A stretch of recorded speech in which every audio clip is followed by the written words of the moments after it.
വിവേകിയും വിശ്വസ്തനുമായ ഭൃത്യൻ എന്നാണ് മാർ യൗസേപ്പ് പിതാവിനെ വിശുദ്ധ ബെർണാഡ് വിശേഷിപ്പിച്ചിരിക്കുന്നത്.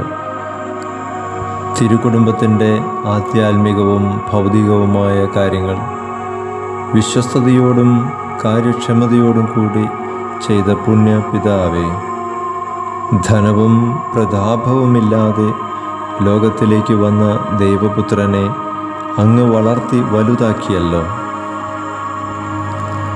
ലോകത്തെ ഭരിക്കാനല്ല, ലോകത്തെയും മനുഷ്യവർഗത്തെയും രക്ഷിക്കുന്നതിനു വേണ്ടി, സഹിക്കാനും മരിക്കാനും വേണ്ടിയാണല്ലോ ഈശോ ഈ ലോകത്തിലേക്ക് വന്നത്.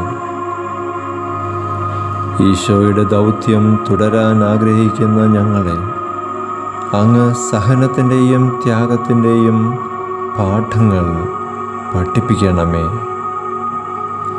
മറ്റു മനുഷ്യരെ ദാരിദ്ര്യം, അജ്ഞത, രോഗം എന്നിവയിൽ നിന്ന് രക്ഷിക്കുന്നവരും സേവിക്കുന്നവരുമായി തീരുവാൻ ഞങ്ങളെ സഹായിക്കണമേ.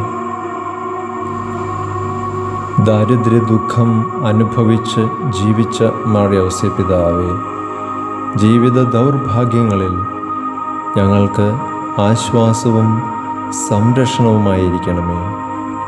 ആമേൻ.